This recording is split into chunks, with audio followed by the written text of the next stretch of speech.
तीन तरह के लोग होते हैं, तीन तरह के प्रेमी होते हैं।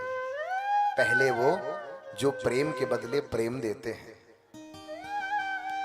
दूसरे वो जो प्रेम न देने पर भी प्रेम देते हैं, और तीसरे जो प्रेम देने पर भी प्रेम नहीं देते हैं। आप कौन से वाले श्रेणी के हो? क्या प्रश्न किया? एक तो वो होता है जो प्रेम देने पर प्रेम देता है, एक होता है जो प्रेम ना देने पर भी प्रेम देता है, और तीसरा होता है जो प्रेम देने पर भी प्रेम नहीं देता। ठाकुर जी ने कहा, गोपियों, जो प्रेम देने पर प्रेम दे वो तो व्यापारी है।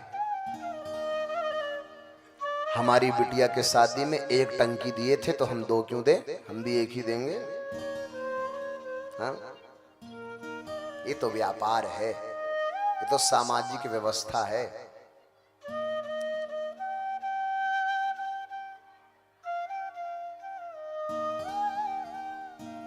और जो प्रेम न देने पर भी प्रेम दे, ऐसे तीन लोग होते हैं। पहले माता पिता, जिन्हें तुम प्रेम दो, प्रेम करो या ना करो, माता पिता तुम्हें प्रेम करेंगे ही करेंगे। बेटा पुत्र हो कुपुत्र हो, माँ बाप को सम्मान दे ना दे, धन कमाए ना कमाए, यश कमाए ना कमाए, सारी दुनिया उसको नाकारा कहती रहे, सारी दुनिया उसे नालायक कहती रहे, लेकिन माँ के पास जब जाएगा तो माँ यही कहेगा, आ गया मेरा राजा बेटा। हाँ? दूसरे होते हैं गुरुदेव। सदगुरु की दृष्टि में तो सारे शिष्य एक बराबर, चाहे अमीर हो चाहे गरीब हो, चाहे पैसा वाला हो चाहे बिना पैसा वाला हो, चाहे बलवान हो चाहे निर्बल हो, कैसा भी हो, गुरु सबको एक समान प्रेम करते हैं। और तीसरे होते हैं परमात्मा। प्रेम से बोलो। उन्हें प्रेम करो अथवा ना करो, वो तुम्हें प्रेम करेंगे। प्रेम से बोलो। और गोपियों, जो तुमने तीसरा पूछा, जो प्रेम देने पर भी प्रेम नहीं देते हैं, ऐसे दो लोग होते हैं। एक तो होते हैं परमहंस। चाह गई चिंता गई, मनवा बेपरवाह, जिसको कछु न चाहिए सोई सांसा। परमहंस को कोई मतलब नहीं है कि तुम उन्हें प्रेम दे रहे हो या नहीं दे रहे हो, वो तो अपने राम में ही मस्त रहते हैं। ना वो तुमसे प्रेम लेंगे ना तो प्रेम देंगे। और दूसरे होते हैं कौन? बोले धूर्त। कौन होते हैं? धूर्त। जो अपना जब काम पड़ा, अरे भैया जी, अरे भैया जी, आप ही सब कुछ है। हाँ जी, हाँ जी कि ना जी। और जब उनका काम हो गया, जैसे किसी को आपसे उधार लेना हो, हाँ क्यों विधायक जी, जब कोई उधार लेने आता है तो कैसे बोलता है? हाँ, भाई साहब आप ही हमारे सब कुछ हो, माई बाप हो, ये हो वो हो, हमारी पगड़ी तुम्हारा सर। कितना गिड़गिड़ा के दान मांगेगा, तुमसे उधार लेगा। और जब तुम मांगोगे, भाई साहब आपने 2 दिन बोला था, 2 महीना हो गया,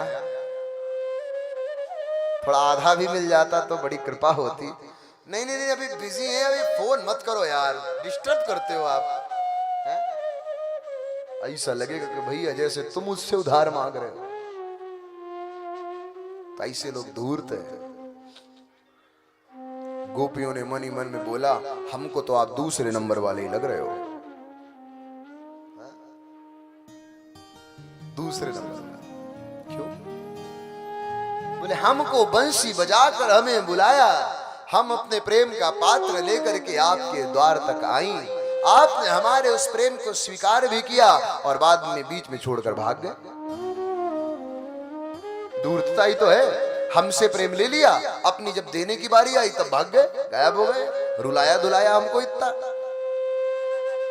ठाकुर जी ने कहा, अरे प्यारी सखियों, पता नहीं है तुम्हें, जिस चीज के खोने का भय होता है ना, उसके प्रति आकर्षण बढ़ जाता है। हा?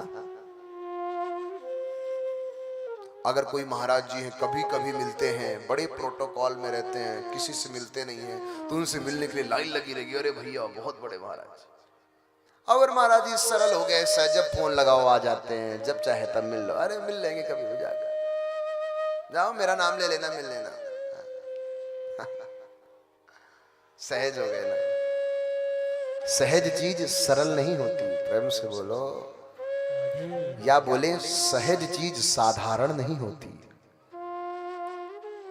लेकिन जिसके खोने का भय हो कि कुछ भी त्रुटि हो गई तो खो जाएगी वो चीज, उसके प्रति आकर्षण बढ़ता रहता है, बढ़ता रहता है।